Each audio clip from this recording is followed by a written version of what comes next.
जय भीम सभी अम्बेडकर भाइयों को। आज हम आपको कुछ नया दिखाने वाले हैं। हम सबके बीच हमारे बड़े भाई चंद्रशेखर आज़ाद जी, जो कि नगीना के सांसद हैं, तो क्या बोले पार्लियामेंट के अंदर आप सभी को मैं सुनाना चाहता हूं। तो चलिए शुरू करते हैं। कोई अपनी आवाज उठाएगा उसको देश विरोधी घोषित कर दोगे, धर्म विरोधी घोषित कर दोगे। इस प्रथा से क्या देश आगे बढ़ सकता है? एक ऐतिहासिक प्रमाण बता रहा हूं जी, खत्म करते हुए ऐतिहासिक प्रमाण बता रहा हूं। राम प्रसाद मिसमिल जी ने आजादी की लड़ाई के लिए हिंदुस्तान रिपब्लिकन एसोसिएशन बनाया चार, लेकिन जब उन्हें लगा कि एक धर्म के लोग या एक जाति के लोग या एक क्षेत्र के लोग आजादी की लड़ाई को नहीं लड़ सकते, तो 1928 में शहीद आजम सरदार भगत सिंह जी ने उसमें सोशलिस्ट वर्ड जोड़ा। हिंदुस्तान सोशलिस्ट रिपब्लिकन एसोसिएशन क्यों बना?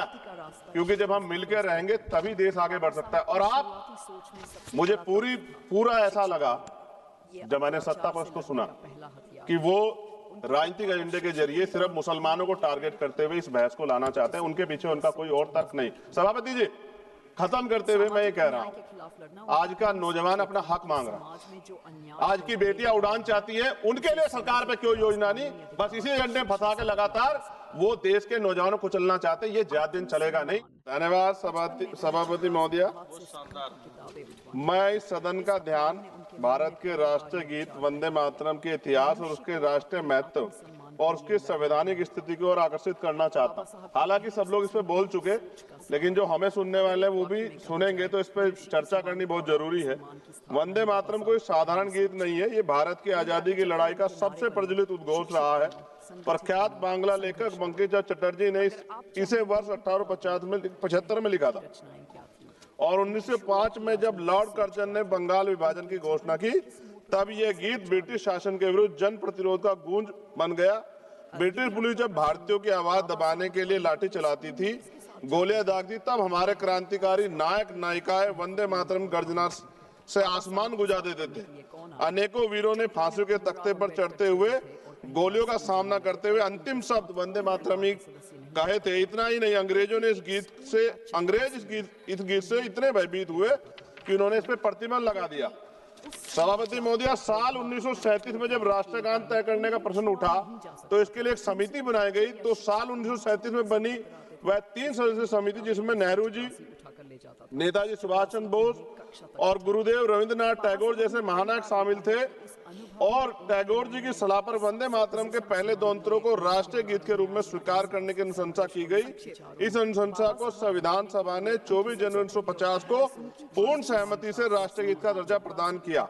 ऐसे में आज उसकी स्थापित स्वीकृत और सर्वमान्य स्थिति पर अनावश्यक विवाद खड़ा करना न केवल इतिहास के तथ्य और संविधान की मर्यादा के विपरीत है, बल्कि यह उन महान विभूतियों, विशेषकर बोस जी और रविन्द्रनाथ टैगोर का भी अपमान है, जिन्हें आज भाजपा स्वयं अपने आदर्श बताती।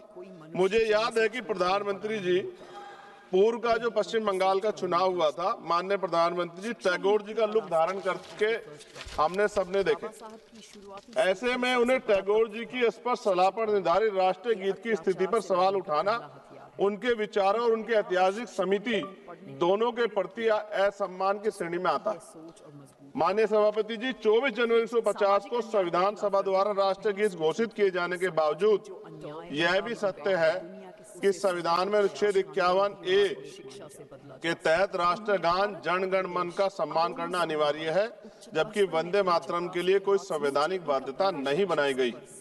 इसलिए वंदे मातरम का सम्मान हमारे नैतिक कर्तव्य है, लेकिन किसी भी नागरिक को इसे अनिवार्य।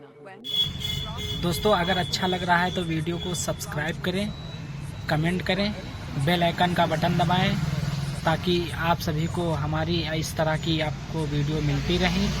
तो चलिए फिर आगे की वीडियो हम लगातार देखते हैं। करना संविधान की भावना के अनुरूप नहीं, और हम संविधान को मानने वाले लोग हैं। हमारे महान स्वतंत्रता सेनानियों ने एक ऐसा भारत चाहा था जहाँ देशभक्ति, स्वतंत्रता और सबकी आस्था तीनों का सम्मान साथ साथ रहे। वंदे मातरम इस देश की आत्मा में बसता है, परंतु देशभक्ति को किसी एक नारे एक गीत या एक प्रतीक तक सीमित करना भी उचित नहीं। हमारा भारत संविधान विविधता और स्वतंत्रता पर विश्वास करने वाला है। इसी संदर्भ में मैं संविधान निर्माता परम पूज्य डॉक्टर बाबा साहब अम्बेडकर की एक अमर पंक्ति कोट करना चाहता हूं, जिसमें उन्होंने कहा, राष्ट्र व्यक्ति से बनते हैं, मिट्टी से नहीं बनते। यानी राष्ट्र की असली शक्ति उसके नागरिक हैं, उनकी चेतना, उनके अधिकार, उनकी स्वतंत्रता है। मैं इस सदन में ये भी कहना चाहता हूं कि वंदे मातरम हमारा गर्व है, हमारी विरासत है, लेकिन गर्व को कभी जबरन थोपा नहीं जाता, गर्व दिल से स्वीकार किया जाता है। वंदे मातरम वो गीत है जिसने अंग्रेजी साम्राज्य हिला दिया था। आज इसे राजनीति में घसीटना, उसकी मान्यता को कम करना। वंदे मातरम हमें जोड़ता है, तोड़ने की पहचान भी बताता है। जब इसे हथियार बनाए और उनकी नियत देश नहीं, सिर्फ आपकी अपनी राजनीति चमकाना हो। सभापति महोदय, आज भी अगर कहीं कोई आंदोलन होता, मैं एक अधिवक्ता हूं, उत्तराखंड के देहरादून में अधिवक्ता 29 दिन से कड़क ठंड में बैठे हैं, इसी गाने को, इसी राष्ट्रगीत को गुनगुनाते हुए आंदोलन कर रहे हैं कि हमें सरकारी चैम्बर सरकार उत्तराखंड की दे। मैं बात आपको इसलिए कह रहा हूं, हमने किसान आंदोलन देखे, पहलवान बेटियों का आंदोलन देखा, अध्यापकों का आंदोलन देखा, युवाओं का आंदोलन देखा, लेकिन मैं ये भी मानता हूं कि सत्ता इस पर राजनीति कर रही है।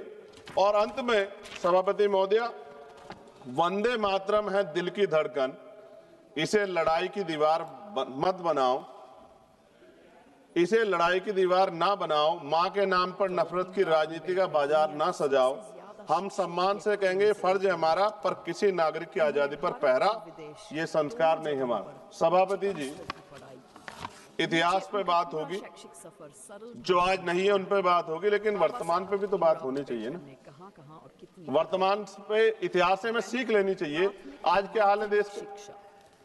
बुनियादी सुविधाएं लोगों को नहीं मिली, रोटी कपड़ा मकान की व्यवस्था नहीं है, और जुल्म जाति के अन्य अत्याचार दलितों पे, पिछड़ों पे, मुसलमानों पे, आदिवासियों पे लगातार जारी। और कोई कहने सुनने वाले जब भी कोई अपनी आवाज उठाएगा, उसको देश विरोधी घोषित कर दोगे, धर्म विरोधी घोषित कर दोगे। इस प्रथा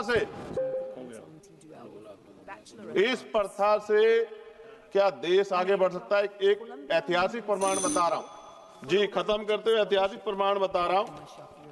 राम प्रसाद मिसमिल जी ने आजादी की लड़ाई के लिए हिंदुस्तान रिपब्लिकन एसोसिएशन बनाया चाहे, लेकिन जब उन्हें लगा कि एक धर्म के लोग या एक जाति के लोग या एक क्षेत्र के लोग आजादी की लड़ाई को नहीं लड़ सकते, तो 1928 में शहीद आजम सरदार भगत सिंह जी ने उसमें सोशलिस्ट वर्ड जोड़ा।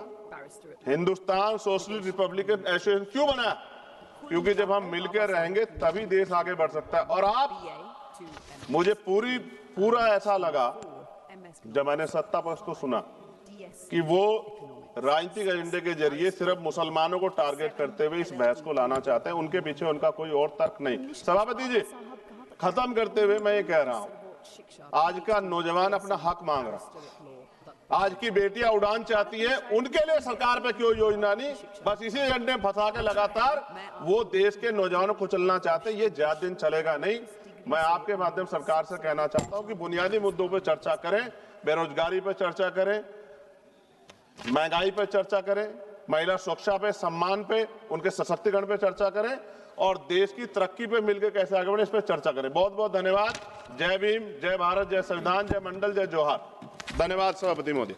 तो दोस्तों, मुझे यकीन है कि आपको यह वीडियो पसंद आई होगी। अगर आपको वीडियो पसंद लगी तो चैनल को सब्सक्राइब करें, बेल आइकन का बटन दबाएं, ताकि आप सभी को हमारी वीडियो पहुंचती रहें, आप सभी को मिलती रहें। तो चलिए, तब तक के लिए गुड बाय।